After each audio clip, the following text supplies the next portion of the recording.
Latest in the fight against COVID-19 with some good news. Hospitalizations due to the virus are decreasing. However, Dallas County reported its deadliest day since the pandemic started back in March. 50 people died from coronavirus yesterday.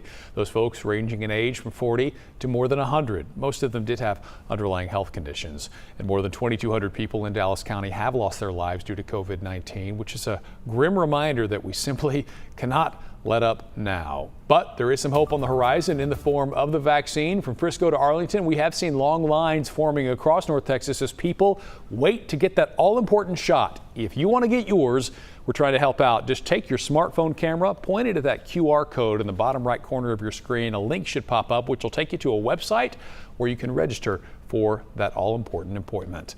All right, I want to send out to Hannah Davis, who is live outside Methodist Dallas Medical Center right now. And Hannah, those hoping to get vaccinated will have even more options starting today.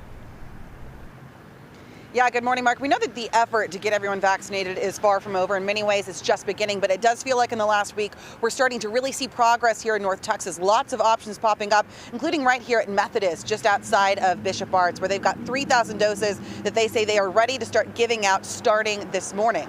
Let's take a look at the progress we've seen across the board here in North Texas. We've seen several successes at different sites across the way. Yesterday in Grand Prairie, first responders administered 500 vaccines to people at the Grand Prairie Theater, a mix of indoor and drive-through options. Many of the people that we talked to who showed up were older or at risk. They said they were really shocked and grateful at just how smoothly everything went. Grand Prairie says it will open that location back up as soon as more vaccine doses are available. And over in Fort Worth, the mega vaccine drive-through at Texas Motor Speedway is back open today after a very successful first day on Tuesday. Thousands of people being vaccinated there on Tuesday. In southern Dallas, officials are trying to make registration easier, especially for people who may not have access to the internet or need questions answered in person. 2 registration sites are opening today and tomorrow where people can sign up to get their vaccine then at a later date. The first one opens today at Singing Hills Recreation Center. The second opens tomorrow at Highland Hills Library. People can go there to get all their information and questions answered. Here at Methodist, that's going to begin this morning. Again, it's for first responders, healthcare workers, seniors, people at risk. And Mayor Eric Johnson will be here to tour the facilities and give an update later this morning. Kara, over to you. All right, thank you, Hannah. So with travel restrictions in place for the past several months and likely more months to come, airlines are among the hardest hit companies during the pandemic. We've talked about their billion-dollar losses, and now it looks like things could be getting worse. So Chris Sadeghi live this morning from DFW. And Chris, workers at Fort Worth's American Airlines could be facing another round of furloughs.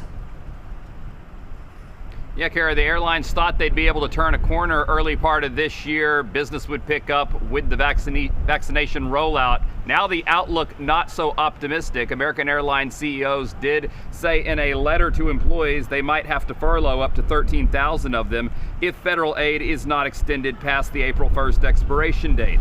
They thought that aid might last until they could return to a full flight schedule, but the slower than expected vaccination rollout and the new requirement to test negative for international arrivals changed that timeline. International travel's been cut almost in half compared to the beginning of last year.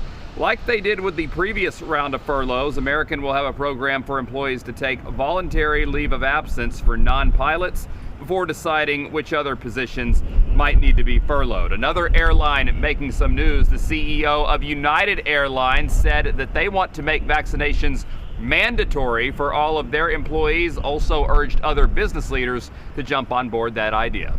Mark, back to you. All right, Chris, thank you for that update.